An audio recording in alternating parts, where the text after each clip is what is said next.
What's going on, guys? Today I've just unlocked the Citroen DS23, a new car that's been added into Forza Horizon 4. And you can see this is a 1975 model. It's got 118 horsepower from its 2.35 litre engine. I think it's a V6, but it had one of the most sophisticated suspensions of the time. So we're going to drive it out here. Just see how it performs in day-to-day driving, and then tune it. It's currently in D class, quite low rating actually, and we're going to just try and tune it up, kind of like a resto mod. See, it sounds pretty good.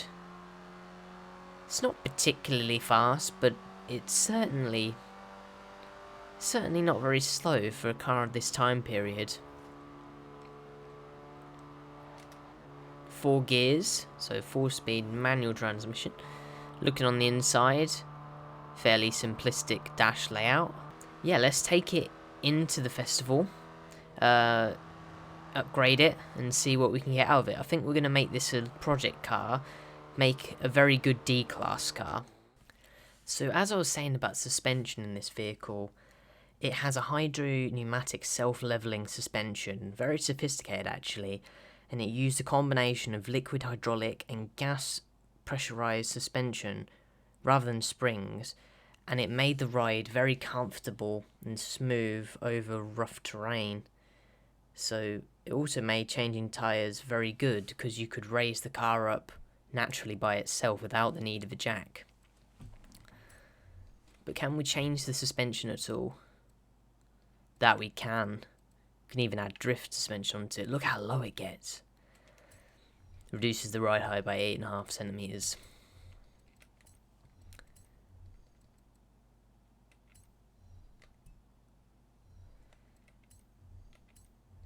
Let's just tune this engine. Honestly, I think me trying to make this an D-class hero is kind of ambitious at this point. I'm just going to grade his stock internals and see what we come up with. So we can bore it out to 2.6. Let's just upgrade everything. So it's got 267 horsepower and 366 newton meters of torque. It's GI Yaris levels of power. Did I upgrade the brakes? No, I didn't. Then make it nice and balanced. So the 4-speed is going to slow us down, so let's add a 6-speed race trans in.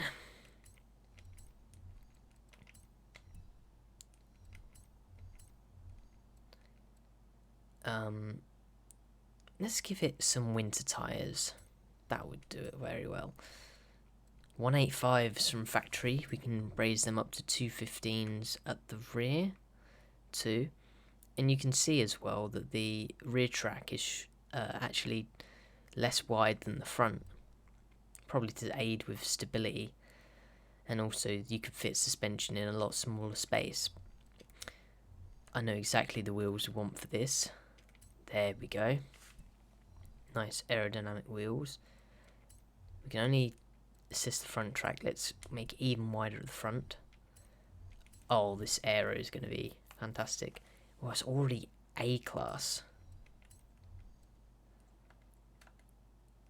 It's not particularly fast. We can add a supercharger to it. That would be pretty cool.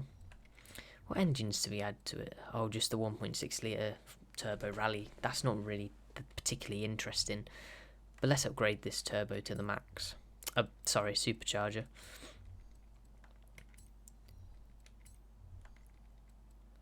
So, about 1100 kilos with 328 horsepower. That's mind-bogglingly good. And we'll just tune it as well. Give it a bit higher tyre pressure.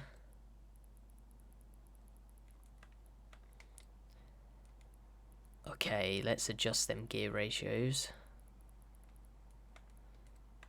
Make gear 1 a bit shorter.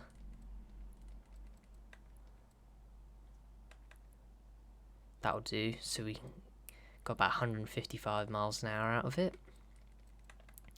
lower this ride down. Oh, that will look slammed at that depth.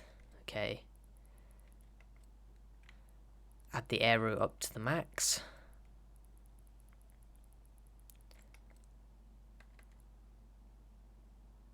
It's got very good braking time actually.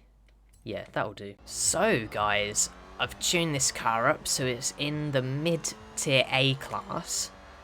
A lot higher than I suspected it was going to get. We've got supercharged 2.3 litre now. 340 horsepower, nearly. And I decided to go with this blue colour. It's gorgeous in my opinion. And you can see you got what looks like a white vinyl roof. Got top speed of about 155 miles an hour. Can it handle around this corner? Yes, I think it can. We might be able to reach our top speed down here because of the downhill. Yep, 154, 155. Can't get much faster than that. To be fair, it doesn't handle as good as a typical A-class car. It does accelerate very well, and I think it sounds really nice. The supercharger one just adds a certain amount of characterfulness to this engine.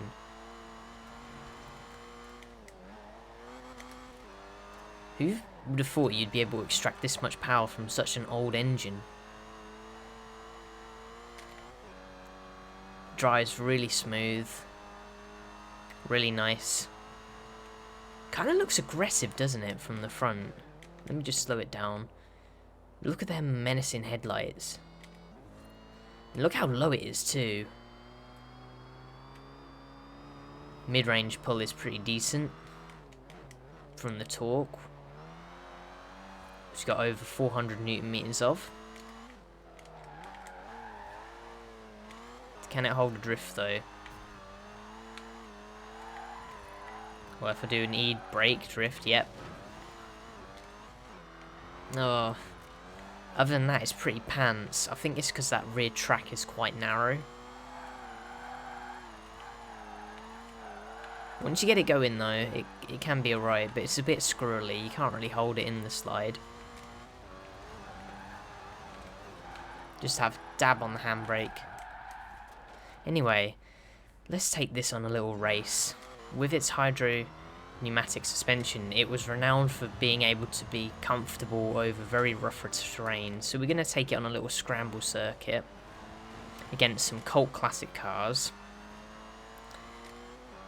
And you can see, I love this at night. It makes it so much more interesting. Visibility is slightly low. I'm going to go off-roading for a certain period of time. And then just see how she does. Uphill, need to go back into fifth. It's not got enough power to pull it through despite its very low curb weight. Let's see if we can pass these. So we've got a Morgan here. I think they've got a couple Triumphs. Oh, it just won't get out of the way. I'm accelerating quite well over this. Bearing in mind this has got snow tyres and a race suspension. It's kind of ironic actually. This is just flying. Look at this. See if we can power this little gremlin. Oh dear.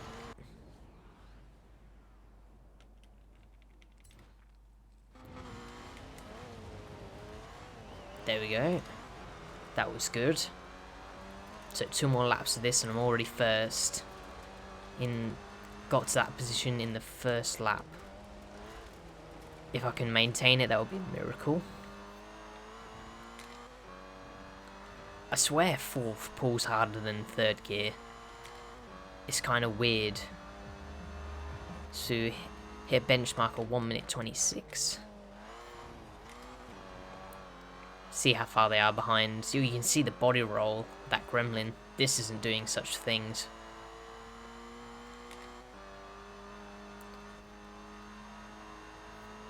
So, I think this is an awesome car. It's not without its faults though. It doesn't drift, it's not very playful. But then again, I have adjusted the aero to go all the way up. So it benefits cornering. But if you wanted a slidey car, you just put in the Turbo Rally engine. Leave the tyres stock. And just hit the gas around the corners.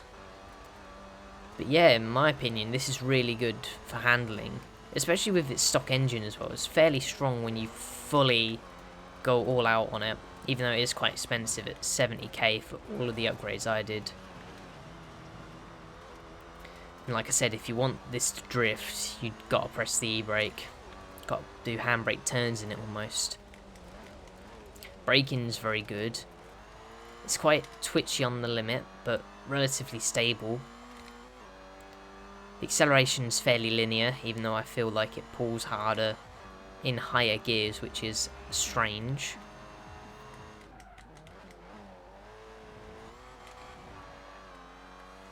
I mean, the braking performance is really good with these race brakes. That's a must for this, because at stock, they're just not very good. Going to the interior view. See, pushing this to over 7,000 RPM, it sounds pretty good. It sounds unique. You don't really get new Forza Horizon 4 cars with a unique engine note. Usually they're recycled, which is pretty crap. Snuck over this snowman. Yes. Oh, you see what I mean? Even when you drift, it does sort of slide back into place. And I wasn't even controlling that. That was just its natural course. It's just taking its natural course. If you add snow tires to it, it becomes a really good off-road beast. You can get this very low, get this very stance. I'm sure there will be different tuning options out there. I have a feeling you can get this to S1 class. I mean, this is in A class with only about 340 horsepower. So, yeah.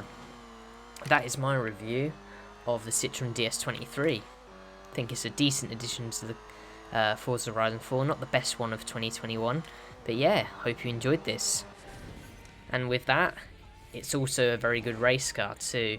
Especially on an off-road scramble like this. Anyway, take care and peace. Thanks for watching.